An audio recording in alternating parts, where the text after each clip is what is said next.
castelo forte é o nosso Deus. Meus irmãos, nós vamos então retomar o estudo que estamos fazendo acerca da Trindade Santíssima. E hoje nós vamos então trabalhar o aspecto que está na pergunta número 11 do Catecismo Maior de Westminster, que diz assim, a pergunta é a seguinte: donde se infere que o Filho e o Espírito Santo são Deus, iguais ao Pai? Então vou repetir a pergunta. Donde se infere que o Filho e o Espírito Santo são Deus, iguais ao Pai? E a resposta que nós temos é a seguinte: as Escrituras revelam que o Filho e o Espírito Santo são Deus igualmente com o Pai, atribuindo-lhes os mesmos nomes, atributos, obras e culto que só a Deus pertencem. Então, nesta pergunta e resposta, nós aprendemos acerca da divindade, do Pai, do Filho e do Espírito Santo. E o texto da Confissão de Fé nos mostra que as três pessoas da Trindade, como nós temos trabalhado, meus irmãos, nos estudos passados, as três pessoas da Trindade são um verdadeiro Deus, um só Deus. A pergunta número 9, nos disse isso. Um só Deus, verdadeiro e eterno, da mesma substância, iguais em poder e glória, embora, como nós vimos, distintas pelas suas propriedades pessoais. Agora, na pergunta número 11, retoma, portanto, a pergunta número 10, como um complemento, De onde nós podemos inferir que o Filho e o Espírito são Deus, iguais ao Pai. Portanto, não há nenhuma distinção do ponto de vista da substância, da essência, da segunda e terceira pessoas da Trindade em relação a Deus Pai Todo-Poderoso.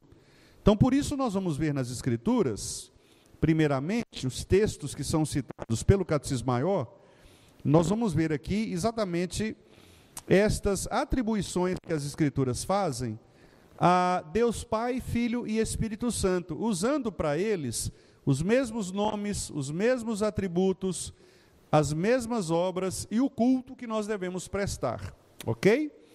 Então, a ideia aqui é mostrar que nós cultuamos a um único Deus. Então, as três pessoas da divindade, da Trindade, elas estão envolvidas no culto. Nós oferecemos um culto a Deus Pai, mediante Cristo, o Filho, mas com a interpretação ou com a fluência, digamos assim, do Espírito Santo. Então, o Espírito, ele conduz a mensagem de Deus aos nossos corações, bem como também conduz as nossas orações, o nosso louvor, os nossos pensamentos a Deus. O Espírito é como se fosse um tradutor. Ele traduz a linguagem de Deus para nós e vice-versa. Traduz as nossas orações para Deus. Por isso Paulo diz assim: nós não sabemos orar como convém, mas o Espírito Santo, ele então intercede por nós em nossas fraquezas. Então, nesse sentido, o Espírito, ele traduz as nossas orações, Ele mostra como que nós somos falhos nesta maneira de nos comunicar a Deus e o quanto nós dependemos do próprio Deus para que Ele nos fale e nos conduza na maneira como nós devemos, inclusive, orar, Então, nós vamos ver os textos aqui, meus irmãos, e nesses textos nós vamos destacar, então, os mesmos nomes, os mesmos atributos, as mesmas obras e o mesmo culto a Deus Pai, Filho e Espírito Santo.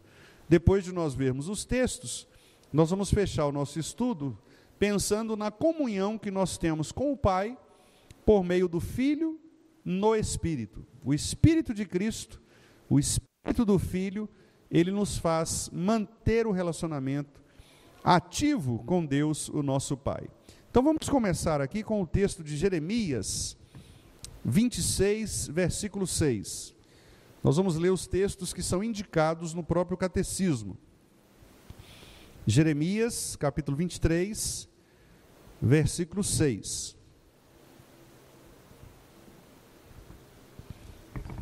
Vamos ler juntos? Jeremias 23, 6.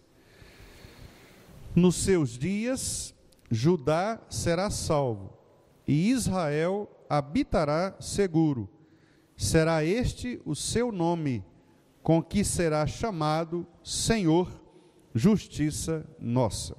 Então aqui nós temos a indicação de que o Deus Yahvé, que é o Deus Jeová, o Deus Senhor, ele também é o Deus da justiça. Então, a expressão justiça nossa, aqui ela se refere ao Messias, né? Ao reinado do Messias. Por isso, inclusive, está escrita com letra maiúscula. Os irmãos, na tradução da Revista e Atualizada, a ARA, né? Aparece justiça e nossa com iniciais maiúsculas, porque aqui é a tradução de um nome próprio, que é uma referência ao próprio Messias, né? Que é exatamente a segunda pessoa da Trindade. O texto diz então que nos dias Judá será salvo, Israel habitará seguro, e este será o seu nome. Qual será o nome? Yahvé, o Messias. Yahvé, justiça nossa. Yahvé, aquele que será o nosso Redentor. Então aqui a referência à redenção, a referência ao Filho, associando o Messias ao Pai, né? Esse renovo justo de que o texto se refere é uma expressão muito utilizada por outros profetas, é uma expressão messiânica. Então é uma revelação messiânica no Antigo Testamento.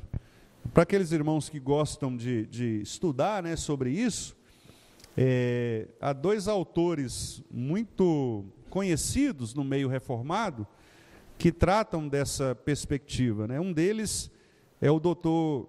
Van Groningen, Gerhard Van Groningen, que foi inclusive professor aqui no Brasil, né?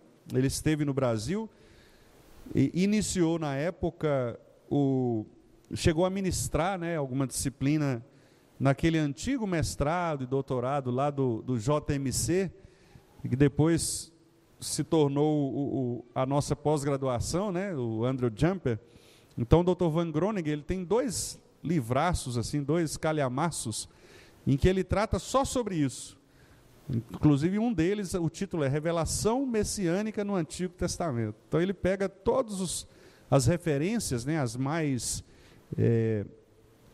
aquelas que são mostradas nos profetas, né, nos escritos, nos salmos, e ele vai detalhando. E um outro, mais contemporâneo, é o Gregory Bill, que alguns chamam de G.K. Bill, né? Escreve Beale. Então, o Bill, ele é também um estudioso da teologia bíblica, e ele aponta, né, para esta revelação messiânica no Antigo Testamento. Cristo sendo mostrado no Antigo Testamento. Então, são duas referências muito importantes para aqueles irmãos que, porventura, precisarem, né, estudar um pouco mais a respeito de como Cristo é visto no Antigo Testamento, né? Então eu tenho dado aqui aos irmãos algumas pistas. Por exemplo, quando o Antigo Testamento trata do anjo do Senhor, essa expressão que vem com letra maiúscula, anjo com letra maiúscula, anjo do Senhor, ali quase sempre é uma referência a Jesus Cristo, a segunda pessoa da Trindade, né? Ao Filho de Deus. Ou então, quando nós temos algumas dessas expressões proféticas, né, trazidas pelos profetas, que são nomes próprios, às vezes até dos próprios filhos. Então, quando aparece um nome próprio, geralmente uma expressão, como é o caso aqui, justiça nossa, quase sempre também é uma referência messiânica. Então, quando a gente fala referência messiânica, nós estamos dizendo o seguinte: é o Antigo Testamento anunciando, não é, profeticamente, o Cristo que viria. Os judeus, alguns deles, né, não conseguiam ver sob essa perspectiva. Então, os profetas falavam, mas eles ignoravam essa profecia. Quando Cristo veio, se encarnou, eles não associaram, né, a encarnação do Verbo, Cristo, a pessoa humana de Cristo, com este Messias. Então, por isso Jesus, por muitas vezes, repreendeu, né, especialmente alguns dos partidos judaicos, porque eles eram rigorosamente contrários a essa possibilidade de Cristo, não é? De Jesus, o homem, nascido na manjedoura, nascido pobre, daquele homem ser o Messias. Então eles não aceitavam essa ideia de que aquele homem nascido de mulher, numa manjedoura, pobre, filho de carpinteiro, eles não aceitavam que aquela figura humana fosse esse Messias, né? Porque eles achavam que o Messias seria um governador imponente, né? Que viria montado ali em cavalos brancos, né? Rico, e que destruiria as nações, se assentaria no reino físico, né? No reino humano, destruiria o Império Romano e seria o rei, o governador, né? do Império. Então, Jesus não veio fazer nada disso, né? Por isso, todo o tempo, Jesus dizia, olha, o meu reino não é deste mundo, ou seja, eu não estou preocupado com essas questões, embora, obviamente, o governo de Cristo, ele também inclua o governo humano, mas Cristo não veio para exercer o governo humano, né? Para se assentar em algum trono humano. O reino é dos céus, né? Jesus deixou isso muito claro, inclusive nas parábolas do reino, que nós estamos lendo lá em Mateus, né? Por várias situações, Jesus insiste em dizer que o reino é o reino de Deus, é o reino dos céus, né? É o reino que não é deste mundo. Então, para pertencer a este reino, você precisa ser atraído, né, pela aliança que é proposta pelo Pai na pessoa do Messias prometido, o Filho de Deus que veio e habitou entre nós. Vamos ver o segundo texto, Isaías 6, versos 3, 5 e 8. Isaías, capítulo 6,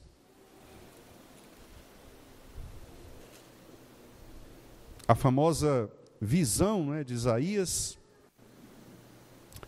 versículos 3, 5 e 8. Vamos lá, versículo 3. E clamavam uns para os outros, dizendo, Santo, Santo, Santo é o Senhor dos exércitos, toda a terra está cheia da sua glória. Agora o versículo 5. Então disse eu, ai de mim, estou perdido, porque sou homem de lábios impuros, habito no meio de um povo de impuros lábios, e os meus olhos viram o Rei, o Senhor dos exércitos. E agora o versículo 8. Depois disto, ouvi a voz do Senhor que dizia, a quem enviarei, e quem há de ir por nós? Disse eu, eis-me aqui, envia-me a mim. Muito bem, então aqui nós temos a expressão das três pessoas da Trindade. No primeiro momento, que é o versículo 3, Santo, Santo, Santo é o Senhor dos exércitos, aqui é uma referência ao Deus Todo-Poderoso, Pai Santíssimo, que é aquele que verdadeiramente habita os céus e que mantém o governo absoluto sobre céus e terra.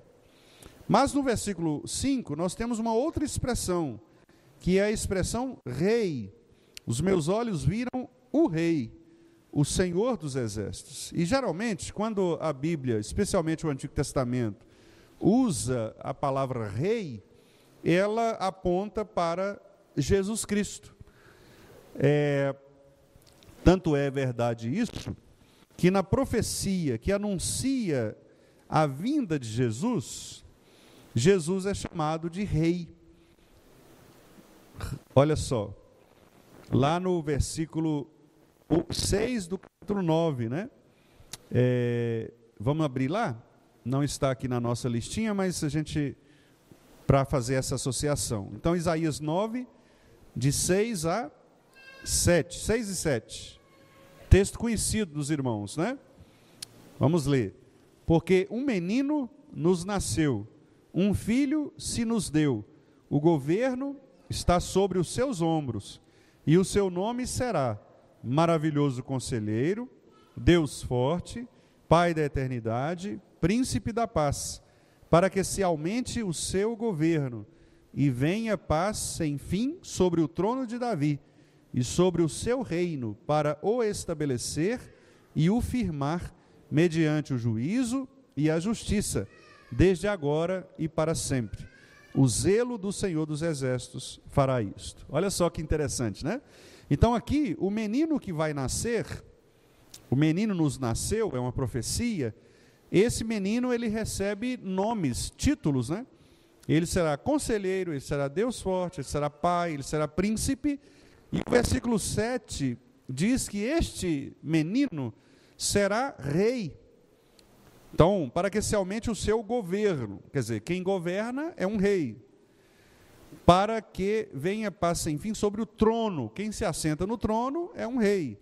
E sobre o seu reino, quem tem um reino é rei. Então os irmãos percebem que a linguagem de Isaías é uma linguagem que aponta para Jesus Cristo. Portanto, o versículo 5, quando diz os meus olhos viram o rei, aqui na verdade a visão que Isaías tem é da pessoa de Cristo, a segunda pessoa da Trindade. Ninguém consegue ver Deus. Lembram-se de Moisés? Deus Pai claramente disse, olha, ninguém pode ver a minha glória, exceto na pessoa de Jesus Cristo, o Senhor. Então aí nós nos lembramos de João 1,14, né? E o Verbo se fez carne, habitou entre nós, nele vimos a glória do Pai. Então quando Isaías diz aqui, vimos o rei, os meus olhos viram o rei, ele está se referindo a Jesus Cristo. Então esta é uma profecia que aponta para a segunda pessoa da Trindade. E no versículo 8 nós temos o Espírito Santo.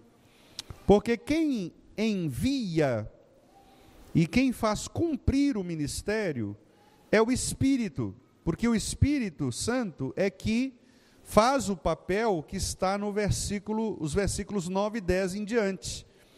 Olha os versículos 9 e 10. Diz assim, então disse ele, vai e diz a este povo, ouvi, ouvi, não entendais, vede, vede, mas não percebais. Agora o 10, torna insensível o coração deste povo, endurece-lhe os ouvidos e fecha-lhe os olhos. Ou seja, quem faz esse tipo de coisa aí é o Espírito Santo, porque Jesus Cristo não disse lá que o Espírito, ou outro Consolador, seria aquele que nos convenceria da justiça, do juízo e do pecado? Então o Espírito Santo é quem atua na função de convencer alguém de alguma coisa. Então quem envia alguém para o ministério é o Espírito Santo. Lembram-se lá de Barnabé e Saulo, quando eles foram enviados? Eles oraram, impuseram as mãos e o Espírito Santo os enviou.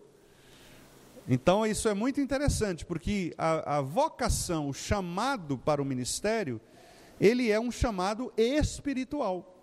Espiritual. E por isso, quem nos envia para o campo missionário, né? Tanto para missões locais, para pastoreios locais, como para missões estrangeiras, etc., é o Espírito Santo. Se não houver este comissionamento da parte do Espírito Santo, não haverá, obviamente, cumprimento do ministério conforme Deus, né? Então aqui Isaías ele passa pelas três pessoas, sendo o único Deus. Deus Pai é aquele que ele reverencia, santo, santo, santo. Deus Filho é aquele a quem ele vê, os meus olhos viram o Rei. E Deus Espírito Santo é aquele que o envia para o ministério. Então, as três pessoas envolvidas no ministério do profeta Isaías. Vamos lá agora no Novo Testamento, João capítulo 12, versículo 41.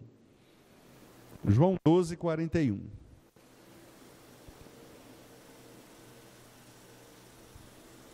João 12, 41.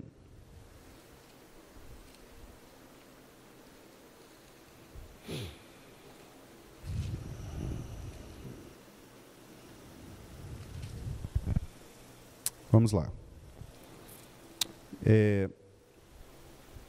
Vamos ler o 37 também, o 37 ao 41, né, para fazer sentido, para ficar mais claro, que é exatamente esse texto aí que eu acabei de citar. Vamos lá. E embora tivesse feito tantos sinais na sua presença, não creram nele. Irmãos, isso é importante. Deixa eu só fazer um parêntese aqui. Milagres, desde a época de Jesus, desde o Antigo Testamento, na verdade, né? Eles ficam mais assim, eles chamam mais atenção na época do ministério de Jesus, porque foi numa quantidade maior, numa visibilidade maior, mas os milagres sempre existiram. E aqui no versículo 37 nós temos uma importante doutrina reformada: milagres não salvam, ok?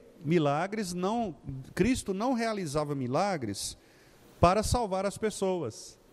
E eu estou falando isso porque um dos métodos mais comuns nas igrejas que pregam milagres é usar o milagre como uma forma de atrair a pessoa para a salvação.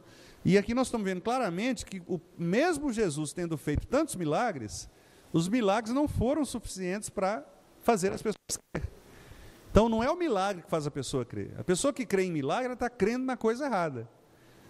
Certo? Ela está crendo no milagre, não no Deus do milagre. Por isso que muitas vezes, muitas pessoas vão à igreja buscando milagres. Elas vão à igreja só para buscar a cura. Quando a coisa está ruim, né? Aí ela vai à igreja: olha, eu vim aqui pedir uma oração. Porque ela pensa o seguinte, que estando ali naquele ambiente, Deus vai necessariamente ter que operar um milagre, né? Mas veja que mesmo Jesus estando na presença deles, né, tendo realizado tantos sinais, o povo não creu. Então, milagre não é um método de pregação, certo? Milagre não é um método de pregação. A nossa igreja, eu já vi muita crítica assim, igreja presbiteriana, não tem, né, milagre assim, o pessoal parece que não crê, né? A gente não vê expulsão de demônio, pastor batendo papo com o diabo, essas coisas. Não tem essas coisas na igreja presbiteriana, né? De onde você vem? Eu estava ali fazendo o quê? Tomando um café e tal, né? Não tem esses bate-papos, né? Você não tem milagre, né? Vai chamar aqui fulano, pendurou a bengala, pendurou, né? Saiu da cadeira de rodas. E por que nós não temos? É porque nós temos uma fé pequena?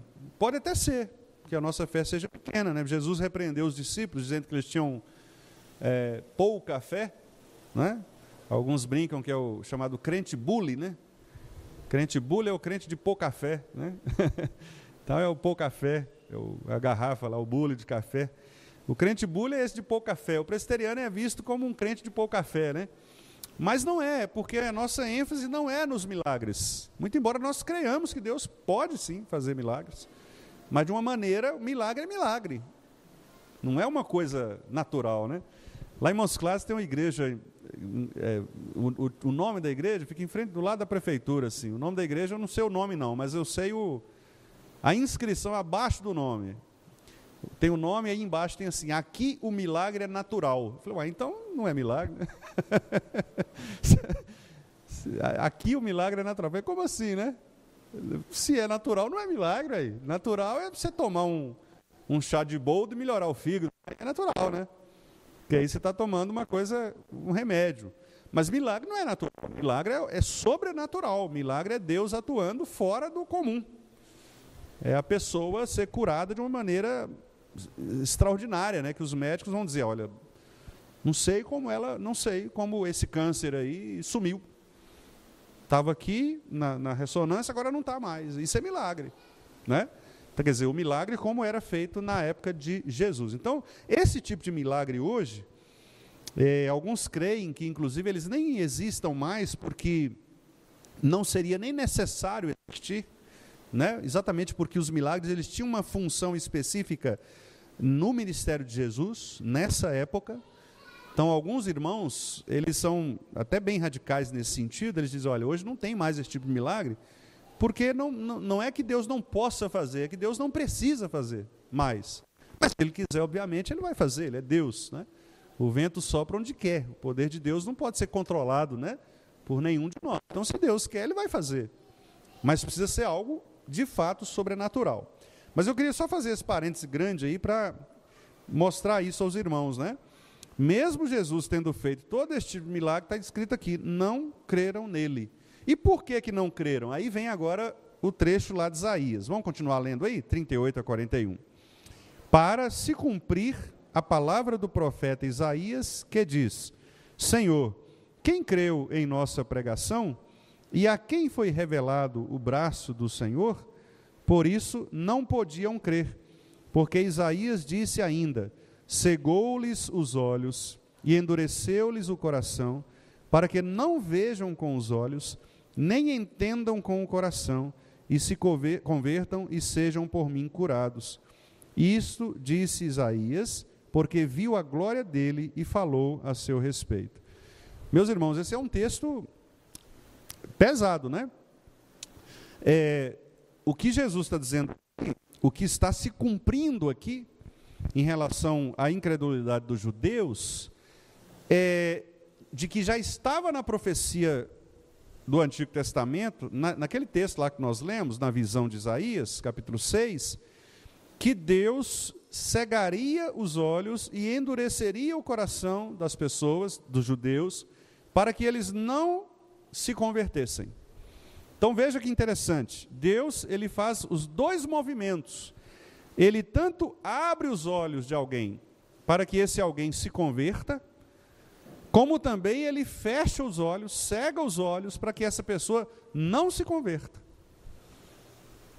Então, a palavra de Deus, ela é eficaz. Por que o Isaías diz assim? Que a palavra é viva e eficaz, mais cortante do que espada de dois gumes. Não é isso? Capaz de discernir, de dividir juntas e medulas e discernir os propósitos do coração. E aí fala assim: e ela não voltará para mim vazia, mas cumprirá o que lhe apraz. A palavra nunca deixa de cumprir o propósito do Senhor. Ela vai fazer uma das duas coisas. Ou ela vai abrir os olhos para que a pessoa se converta, ou ela vai cegar os olhos para que a pessoa não se converta. A pregação ela não serve só para salvar, não, ela serve também para condenar. É isso que o texto está ensinando. Por isso, o sucesso da pregação não deve ser medido pela quantidade de pessoas que aceitam o Evangelho. Os irmãos sabem quantas pessoas se converteram por meio da pregação de Isaías?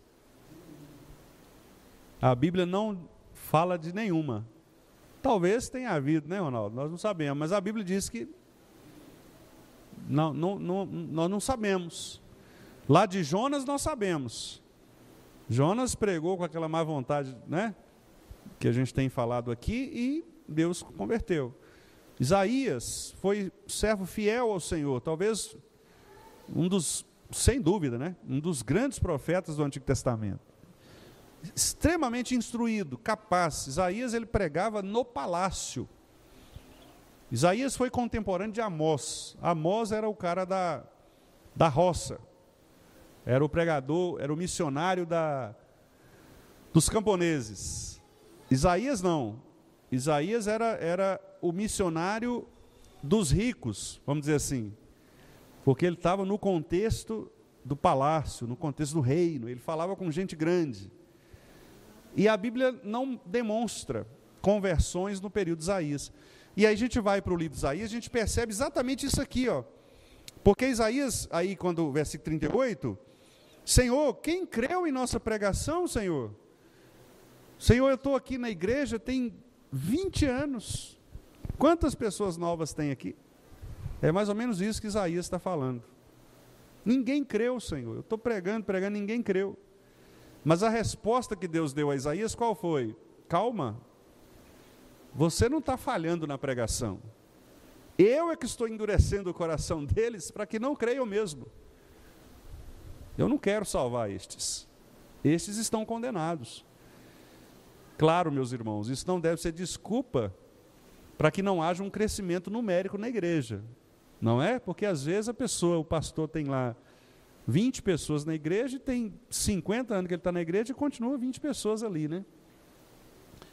Claro que isso não é justificativa para a falta de investimento em missões, em evangelismo, nada disso. O que eu estou dizendo é que nós não podemos medir o ministério de alguém só pelo aspecto numérico.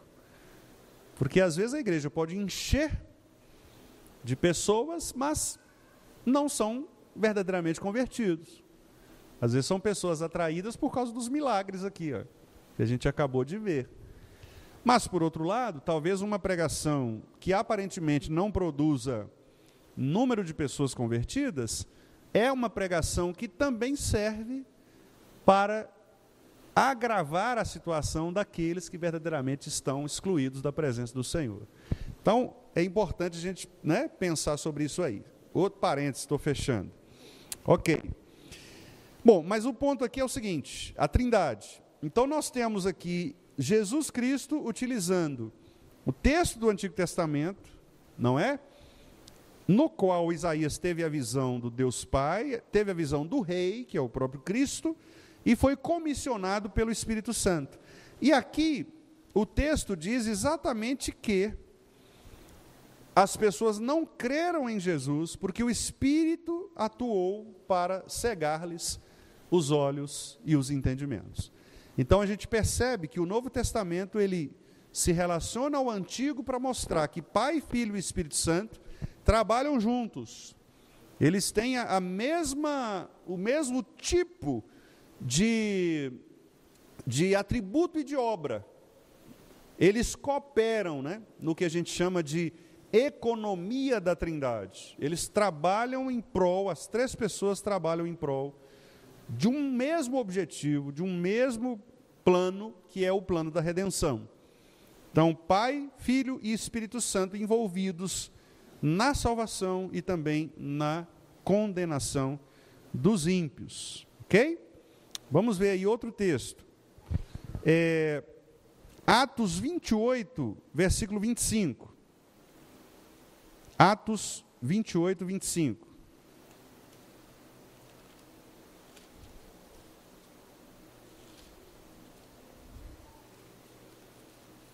Atos 28, 25.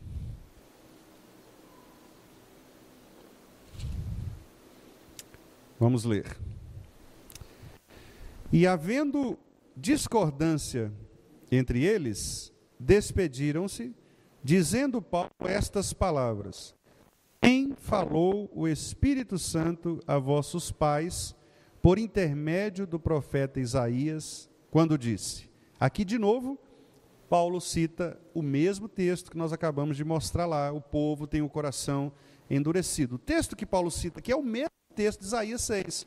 Os versículos, irmãos podem ler os versículos 26 e 27, vocês vão ver que ele é a mesma coisa, de ouvido ouvireis e não entendereis, quer dizer, para que ouvindo não entendam, né? Não ouçam, para que vendo não vejam. Por quê? Versículo 27, porque o coração dele foi endurecido, Deus fechou os olhos deles. Então, e quem disse isso? Paulo diz lá, o Espírito Santo. Ok? Então é o Espírito que diz isso a Isaías. Então, a pregação, ela, repito isso aí, a pregação, ela envolve as três pessoas. O Deus Pai, que revela a sua palavra, o Deus Cristo, que é o objeto da revelação, e o Deus Espírito, que é exatamente quem faz com que os nossos olhos sejam abertos ou fechados para esta revelação. Primeira carta de João, capítulo 5, versículo 20. Primeira de João, 5, 20.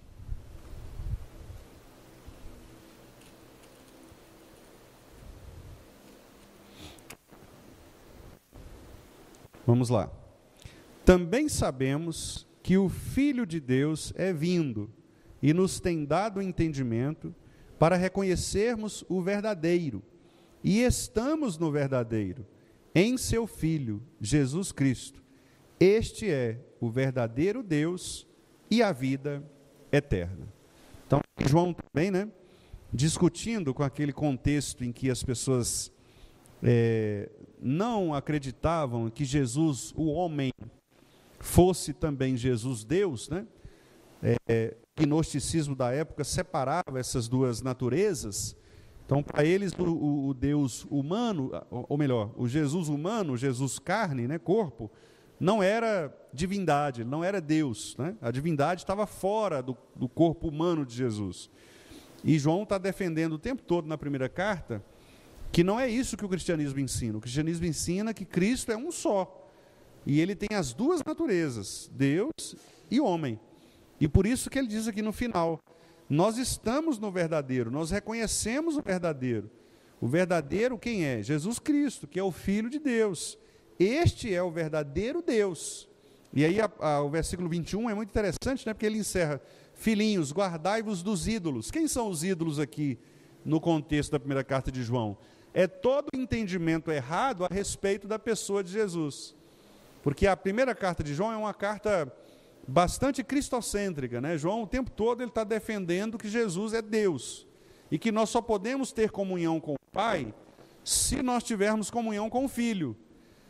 Não tem como você chegar a Deus Pai por outro caminho que não seja Jesus. Esse é o argumento de João. Então ele diz, filhinhos, guardai-vos dos ídolos. Quer dizer, fica esperto, porque muita gente vai tentar aproximar vocês daquilo que eles estão chamando de Deus, da divindade, fora de Cristo. Então, não é porque alguém diz Senhor, Senhor, que essa pessoa está no caminho certo, não. Muitos podem dizer Senhor, Senhor e adorarem um outro Deus, porque o único Deus que deve ser adorado é aquele que é a pessoa de Jesus. Fora de Jesus, tudo é idolatria. Então, não é uma questão da pessoa, eu acredito em Deus. Sim, mas qual Deus? O Deus em Cristo?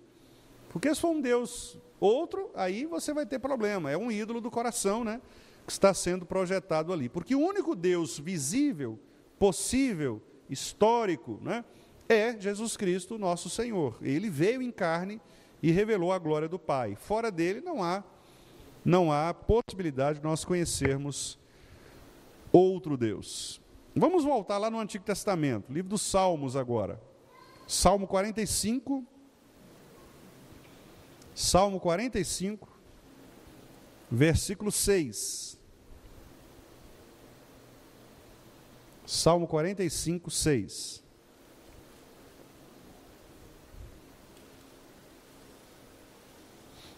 Vamos lá. O teu trono, ó Deus, é para todo sempre. Cetro de equidade é o cetro do teu reino. Muito bem, aqui, olha só o versículo primeiro. De boas palavras transborda o meu coração. Ao rei. Eu acabei de dizer para os irmãos que a expressão rei no Antigo Testamento é uma referência a Cristo. É aquele que é o governador, que está profetizado lá em Isaías, como nós vimos, né? Esse rei, portanto, é Jesus. E o trono de Jesus, ele é atribuído a Deus. Olha aí o versículo 6. O teu trono, ó Deus. Então esse Deus aqui é Jesus. O versículo 7 deixa isso ainda mais claro, porque diz assim, ó: amas a justiça e odeias a iniquidade. Por isso Deus, que é o Pai, o teu Deus, te ungiu com o óleo de alegria. Então, Deus aqui é o Deus Pai. Esse Deus Pai, que é Deus de Jesus Cristo, ungiu Jesus Cristo para que ele pudesse governar um mundo com justiça e equidade. E essa unção, naturalmente, é uma profecia ao próprio batismo, que é o batismo do Espírito Santo, lá naquela ocasião em que João Batista é usado por Deus, né, para essa cerimônia maravilhosa. Então aqui Deus, o Pai, ele unge Jesus Cristo, para que Cristo seja exatamente o Deus Filho, ali, revelando o Deus Pai, e agindo sob o poder do Espírito Santo para converter, ou também para endurecer os corações. Meus irmãos, há pelo menos aqui mais uns 10 textos que o Catecismo cita, mas eu penso que nós já conseguimos abordar textos aqui suficientes. Então eu quero encerrar o estudo de hoje citando aqui um trecho do pastor Joel Bick, em sua teologia, quando ele fala a respeito da comunhão evangélica com o Pai, por meio do Filho, no Espírito Santo. Então ele diz o seguinte, que o Evangelho, ele revela que a redenção, ela procede do Pai, Deus Pai, por meio de Jesus Cristo, o Filho, isso no Espírito Santo. E aí, esses dois textos que ele cita aqui, eu gostaria de ler com os irmãos. O primeiro deles é Gálatas, carta de Paulo aos Gálatas, capítulo 4, versos 4 a 6. Gálatas 4, 6. Gálatas 4, 4 a 6. Vamos lá. Olha como diz aí. Vindo, porém, a plenitude do tempo, vamos ler? Deus enviou o seu Filho, nascido de mulher, nascido sob a lei, para resgatar os que estavam sob a lei, a fim de que recebêssemos a adoção de filhos. E porque vós sois filhos, enviou Deus ao nosso coração o Espírito de seu Filho, que clama, Abba, Pai. Estão vendo? Então, Deus Pai enviou Cristo, seu Filho, nascido de mulher, o Deus homem, ok? Nascido sob a lei, porque ele era judeu, para resgatar estes que estavam sob a lei, correto? Aqui Paulo está escrevendo para uma comunidade judaica ou judaizante dos Gálatas. A carta aos Gálatas é uma das cartas mais judaicas de Paulo. Tanto que ele cita aqui muitos exemplos do Antigo Testamento. Ele vai usar Sara, Abraão, Agar, este relacionamento entre eles, né, para mostrar a questão das alianças. E então Paulo diz, Cristo veio, nasceu de mulher, nasceu judeu, para quê? Para que aqueles que aceitassem a ele fossem adotados, filhos. E aí, porque nós somos filhos, Deus agora envia ao nosso coração o Espírito de quem? Do Filho, o Espírito de Cristo. Então observe que o Espírito de Deus, o Espírito chamado Espírito Santo, é o Espírito de Cristo, porque Cristo é Deus, ok? Então, o Espírito que atua no Pai, atua também no Filho, e é Ele que nos convence a respeito desta relação que há entre Pai, Filho e Espírito Santo. E o outro texto, o segundo texto, é Tito, carta de Paulo a Tito, capítulo 3. Tito, capítulo 3, versículos 4 a 7. Vamos ler juntos também. Tito 3, 4 a 7. Quando, porém, se manifestou a benignidade de Deus, nosso Salvador, e o seu amor para com todos, não por obras de justiça praticadas por nós, mas segundo sua misericórdia, ele nos salvou mediante o lavar regenerador e renovador do Espírito Santo, que ele derramou sobre nós ricamente por meio de Jesus Cristo, nosso Salvador, a fim de que, justificados por graça, nos tornemos seus herdeiros, segundo a esperança da vida. Então, a mesma ideia, o mesmo raciocínio de Paulo. Deus, por sua benignidade, com seu grande amor, ele manda Jesus Cristo e faz com que Cristo seja o nosso Salvador, e ele nos comunica esta verdade por meio do Espírito Santo, que é o Espírito de Cristo. Então, o pastor Joel Bick coloca o seguinte, que esse evangelho, ele é revelado pelo Pai, por meio de Jesus Cristo, no Espírito Santo. Então, ele diz o seguinte, que essa comunhão, a nossa comunhão com Deus, ela primeiro é por meio de Deus, o Filho, por meio de Cristo, mediante. Cristo é o caminho, unicamente por meio do qual nós podemos chegar até Deus, que é João 14, 6. Eu sou o caminho e a verdade e a vida, ninguém venha ao Pai se não for por mim. Paulo também lá em 1 Timóteo, capítulo 2, não é? Quando diz, ele é o único mediador entre Deus e os homens. Quem? Jesus Cristo, homem, o qual a si mesmo se deu em resgate por todos. Então, esse é o primeiro aspecto, né? A comunhão com Deus envolve Cristo. Nós só podemos ter comunhão com o Pai por meio de Cristo. O segundo aspecto é que nós só podemos ter comunhão com Deus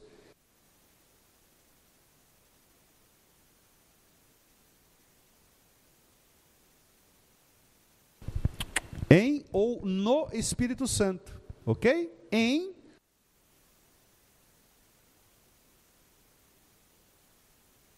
A bateria já acabou aqui. Então, em ou no Espírito. Então, pela fé em Cristo, nós recebemos o Espírito Santo. Precisamos do Espírito Santo, no Espírito Santo, em Espírito. Terceiro e último, nossa comunhão com Deus é para Deus.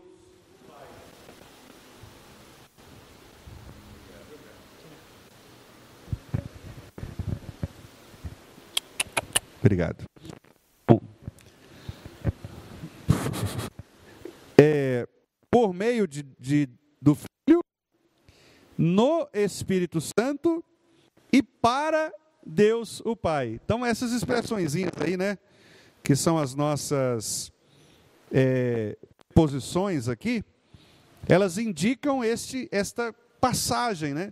Então, nós podemos chegar a Deus Pai por meio de Cristo, no Espírito Santo, por isso que Jesus disse, né, que nós só podemos adorá-lo em espírito e em verdade, quer dizer, não há possibilidade de você adorar a Deus sem a atuação do Espírito.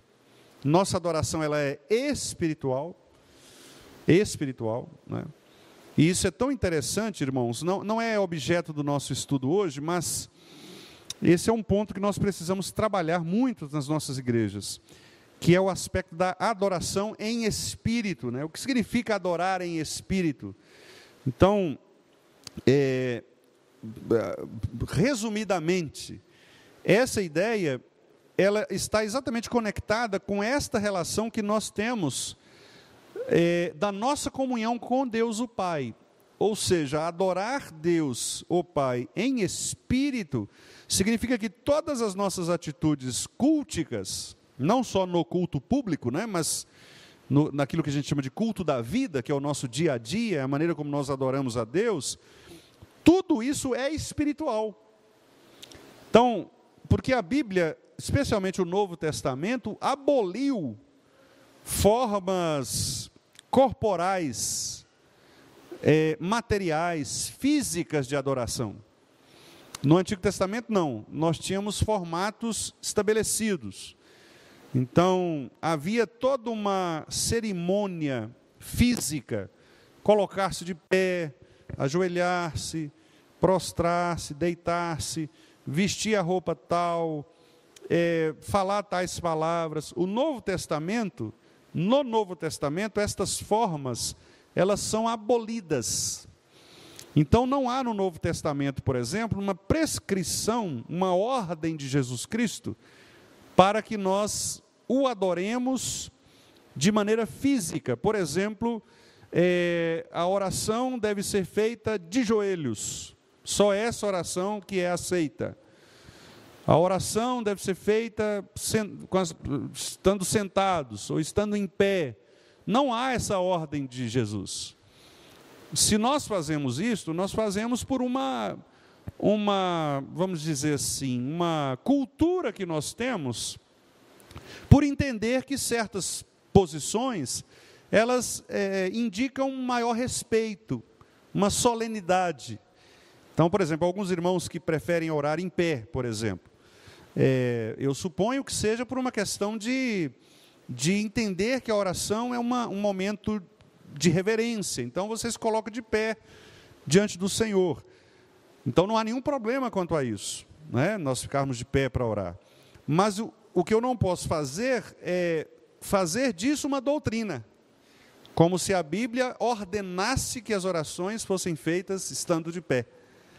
Não, nós podemos orar de joelhos, nós podemos orar sentados, nós podemos orar deitados na nossa cama, correto? Nós podemos orar em pé. Então não há uma ordem neotestamentária para que estas formas físicas sejam estabelecidas. Por isso a expressão adorar em espírito, porque a nossa adoração ela é espiritual, ela não é material, ela não é física, correto? Você não adora a Deus fisicamente, você adora espiritualmente. Então, adorações físicas, elas não necessariamente são prescritas por Deus, né? Por exemplo, Paulo fala assim, que os homens levantem mãos santas, por exemplo, né? Então ali, Paulo não está ordenando necessariamente que em toda oração nós levantássemos as mãos, porque senão nós mesmos aqui estaríamos pecando toda vez que oramos, né? Porque nós teríamos que levantar mãos santas.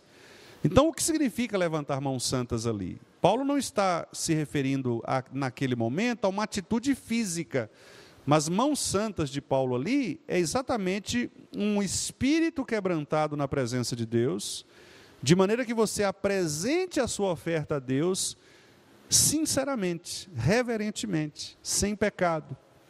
Então, que todo homem, diante do Senhor, possa apresentar suas mãos santas, suas mãos puras. Como? Na pessoa de Cristo. Na pessoa de Cristo, né?